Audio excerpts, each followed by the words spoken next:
Shalom, Bapak Ibu Saudara, senang sekali karena kita bisa berkumpul kembali, bisa berjumpa di dalam Sapaan Gembala pada hari ini.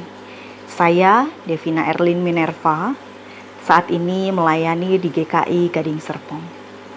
Baik Bapak Ibu, sebelum kita membaca dan merenungkan firman Tuhan, mari kita bersatu di dalam doa.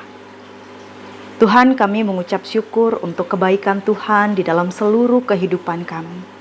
Sebentar kami akan bersama-sama membaca dan merenungkan firman-Mu.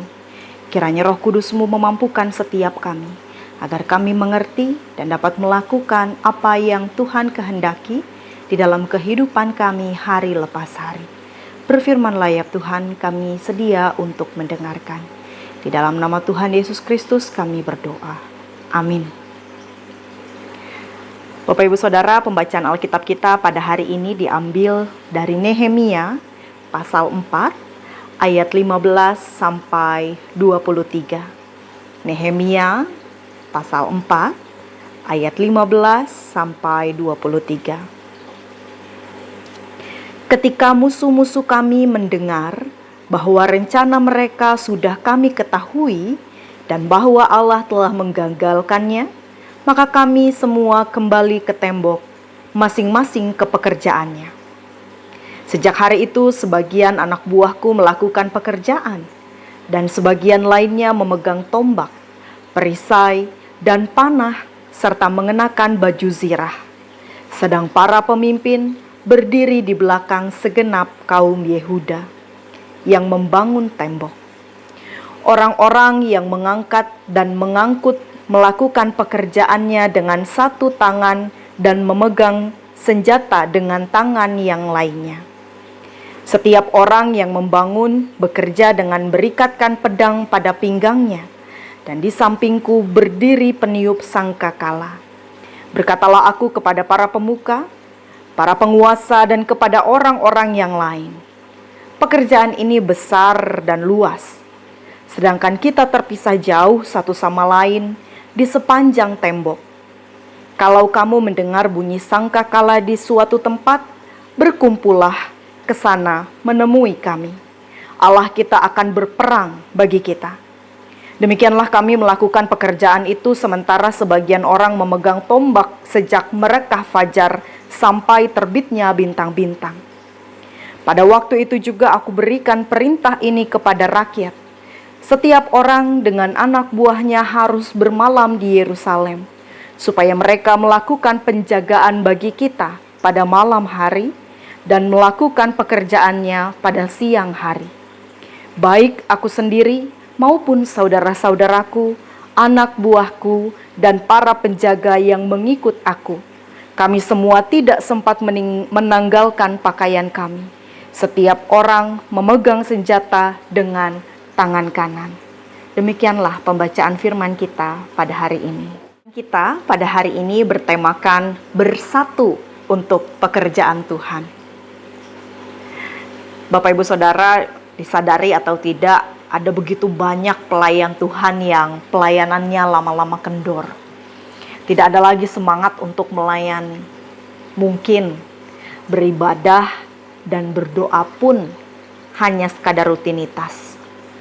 Dulu sebelum pandemi menyerang, pokoknya setiap hari Minggu harus ke gereja. Sebab jika tidak ke gereja tidak afdol. Tapi sekarang meskipun pandemi sudah usai, kita pun tidak lagi beribadah ke gedung gereja. Berdoa pun kalau ingat saja. Kenapa? Mungkin karena ia merasa ada begitu banyak tantangan dan rintangan di tengah-tengah pelayanan dan kehidupan yang ia lakukan.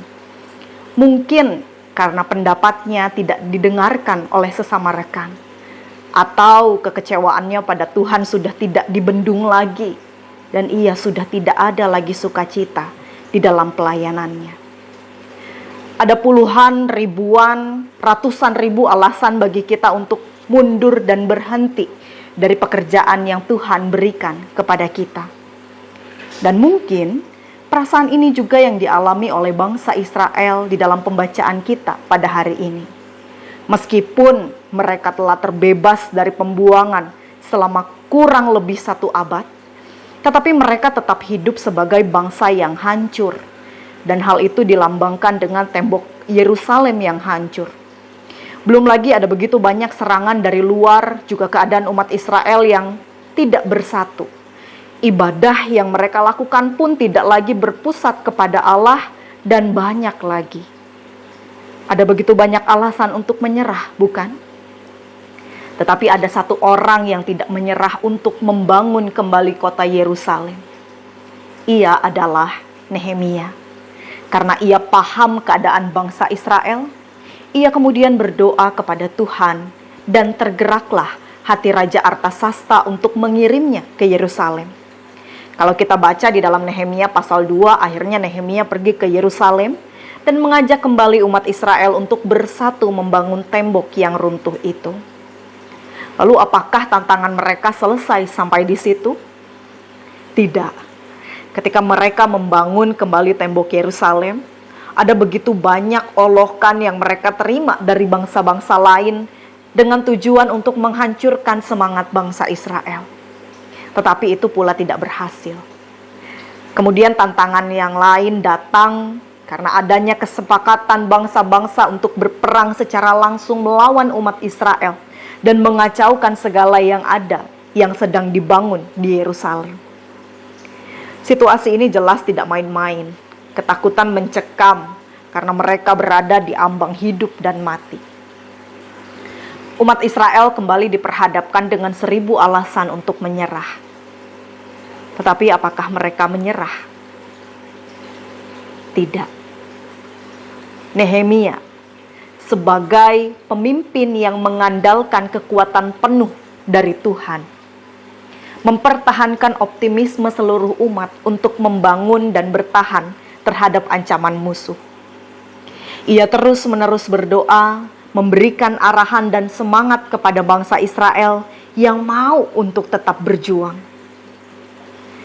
Strategi Nehemia sejalan dengan nasihat Tuhan Yesus yang mengatakan, berjaga-jaga dan berdoalah. Nehemia memakai akal pemberian Tuhan untuk menyusun strategi pertahanan kota. Ia memberi semangat kepada para pembangun tembok dengan mengandalkan Tuhan yang maha besar dan maha dahsyat. Nehemia juga selalu mengimani pertolongan Tuhan. Ia mengatakan Allah telah menggagalkan rencana musuh. Meskipun lawan sudah mundur, ia tetap waspada dan berjaga-jaga dengan tetap mengutus penjagaan dan kesiapan berperang sambil tetap bekerja. Ini yang membuat bangsa Israel tidak menyerah. Mereka tetap setia dengan pekerjaannya, meskipun ada berbagai tantangan kehidupan yang menghadang mereka untuk melangkah. Serta mereka tetap berjaga-jaga, meskipun musuh telah mundur. Bapak Ibu Saudara, tidak ada pekerjaan Tuhan yang tanpa tantangan. Karena Tuhan menciptakan kita hidup di dunia bukan untuk bersenang-senang, tetapi untuk mewartakan kerajaan Allah dan untuk memuliakan Tuhan lewat setiap kehidupan kita. Tantangan dan kesulitan sebagai orang beriman akan tetap ada. Tetapi melalui pembacaan ini, kita dapat melihat bahwa penyertaan Tuhan pun selalu ada.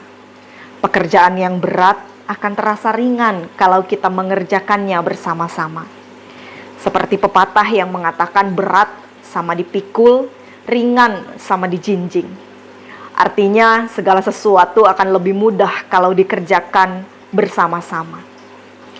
Pelayanan pun membutuhkan sebuah kerjasama. Tidak ada pelayanan yang berhasil kalau kita tidak mengedepankan kerjasama. Ibrani 10 ayat 24-25 mengatakan, marilah kita saling memperhatikan, supaya kita saling mendorong dalam kasih dan dalam pekerjaan baik.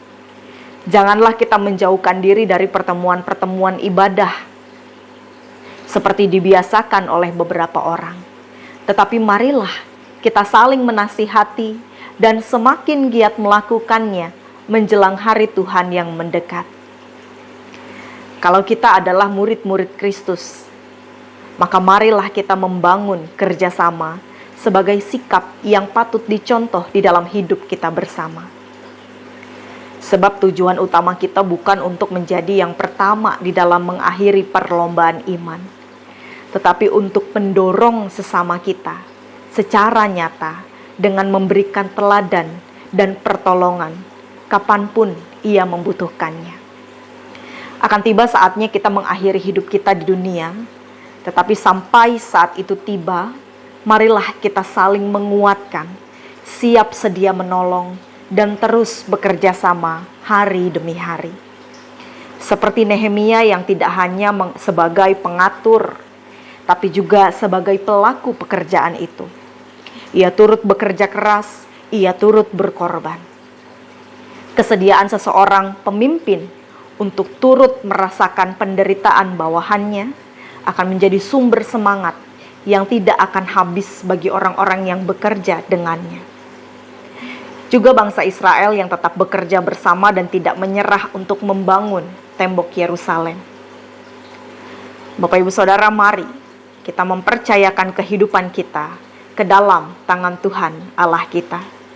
Sebab Ia selalu ada bagi kita. Ia selalu menuntun langkah kita.